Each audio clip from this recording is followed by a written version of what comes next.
Well, Cherry Grove Beach has had, of course, so many folks know that area for the pier, the tremendous pier there, and of course it's been impacted by hurricanes a couple of times. Yes, it has, and well, in fact, the two major hurricanes, well, we lived on the ocean front for first 23 years of my life, and well, I didn't even know hurricanes hardly existed because back then they didn't track them, and you Right. didn't. I knew that Hazel was out there, but we didn't fear it because we never had been walloped by a hurricane. So when Hazel came in October 15th of '54. Right. Milford Powell and my dad, they went and got a long rope. The surf was undermining my dance floor and my place at that time, which was our first Sundays that I built. Right. And so we tried to tie it it was undermining and floating a little bit, so we tied it to a building and further back. But then the surge started in pretty fast, and I'd parked my car back at Camp Nixon, which was about a mile back in the woods, and we had to start getting out of there fast, and Wow. we waded out and water almost waist deep by the time we got back past the Cherry Grove Marsh. Wow. And I looked back and I saw my family's house and my business crumbling, and it was turned to rubble. It was pictures of post Hazel would show at that time. Oh my Lord. But we were able to build back. I was worried about my family because I thought that we were finished at that time, and because everything we owned was destroyed. That must be devastating. And but I didn't feel bad about myself because I just finished pharmacy school, so I felt bad for them. But with the aid of an SBA loan and continuing in the business, we were able. Property value started increasing after that, and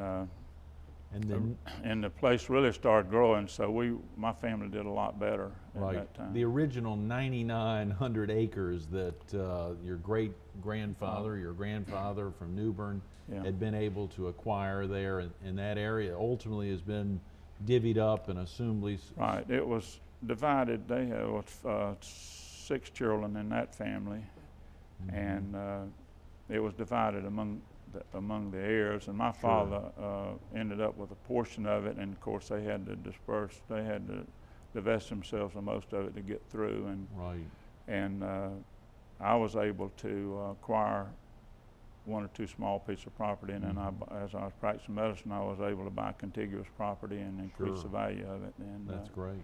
I've been in minor real estate development over the years. That's great. Well, that is a beautiful area. We're running out of time. We've only got about 5 minutes, but as you think about that area expanding and you think back to some of your early memories from as far back as even talking about in 35 and 36 to the present, what are some of the things that really stand out in your mind? Of course, many of those have probably been highlighted here in the last 15 minutes, but are there some other things as you think about the progress there in Cherry Grove Beach that really stand out in your mind? Well, the main thing for Cherry Grove in 1950 or 51, my family members, my father and his brother, developed East Cherry Grove by closing the Cherry Grove Inlet and making a causeway over there on East Cherry Grove, which now runs all the way down to the Wadey's Island, the inlet, Hog Inlet there. Right.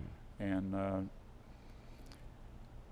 after that, they started developing, selling lots and developing the channels and canals at Cherry Grove, and that was one of the bigger things. And of course, in the '60s, when the 4 pre-existing municipalities merged into one city of North Myrtle Beach, right. That was a big event. And then at first there were only small wooden condos on the oceanfront, walk-ups like 2 and 3 stories. Mm-hmm. And then later, as most people that have been down here know, the developer started building high-rise concrete and steel. I remember that in the big condo projects on the oceanfront. What was that like, seeing that first one go up? Do you remember which one was the first, if there was one in a certain time that really stands out in your mind? Well, at Cherry Grove, I think Springs Tower was the first one that's by Towers on the Grove now. And then, of course, they were all up and down the beach. The other beaches developed a little faster than Cherry Grove, you know, Ocean Drive in that area where the center of town is now. You mean the other three? Well, the Ocean Drive mainly. Right. And all up and down the beach, they started building concrete and high-rise all about the same time. And Is that it right? all happened. And then Prince Resort built a big one at Cherry Grove where the pier is there now. And that was just a few years ago. Right. And actually, they got caught, I think, in the slump that started in November of '07. And but they had come online, and everything is in a slump now, or you know, because of the general slump of the economy. Right. So that's another big milestone as far as what's happened to us at Cherry Grove. But I think everything's recovering now. The realtors that I know in the Rotary Club with me, they're saying that the real estate market is turning around and houses are beginning to sell and the condos are selling some now. So good. So there's a real feel that the malaise is starting to subside a little bit, and hopefully some of the projects that came online, as you say, in 2006, 7, and 8 are going to be okay. Well, yeah, I think, well, I don't know how about the ownership, but I think that, I think eventually the oceanfront condos will come back. They always have, you know, the oceanfront property with each recession.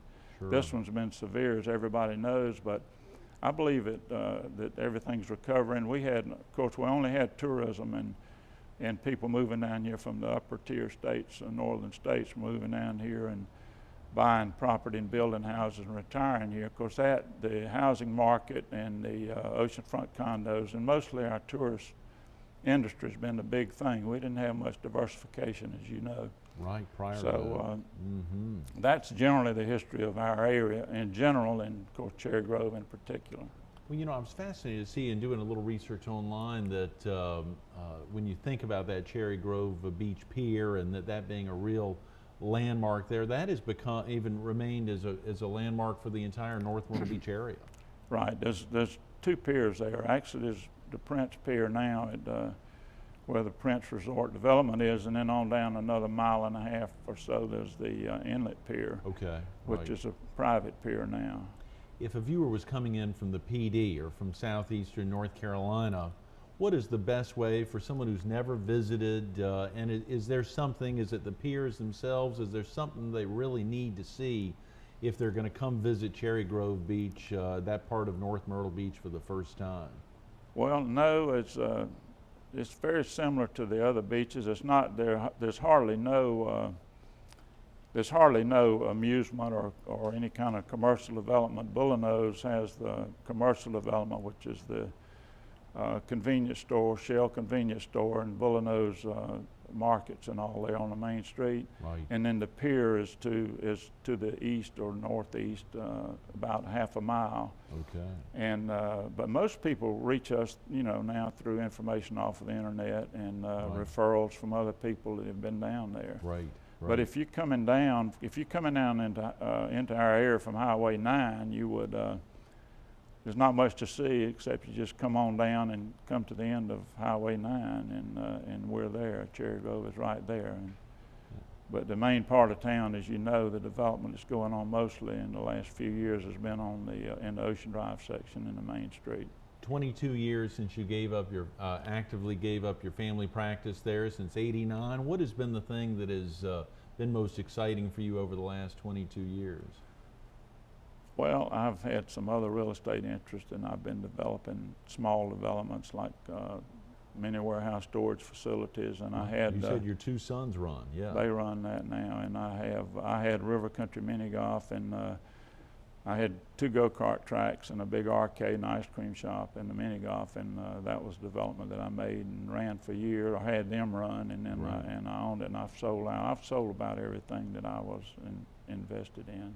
Well, obviously things worked out very well. Dr. Nixon, I'm sorry we've run out of time. Thanks so much for being with us this morning. I've enjoyed it. Thank you for having me. Stay tuned to a little more with Dr. Nicholas Nixon, Sonny, coming up next. Think about that nickname, Sonny. Think about that nickname, and he's kept this smile on the whole time as he thinks back 75 years, living through the Depression at ripe age of 5 as he can think through the memories of experiencing the Depression and living off of the land, essentially, as he talked about.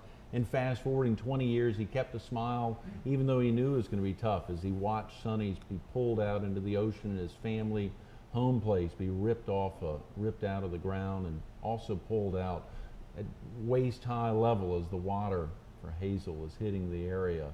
But he kept a smile through it, knowing that the family would get through it, and they did. You fast forward another 55 years almost to the present, and you think through the excitement of seeing Cherry Grove Beach expand all those years, all of the growth in the community, but being a part of another wonderful community of North Myrtle Beach and seeing it grow and continue. Dr. Nixon, thanks so much again for being with us this morning.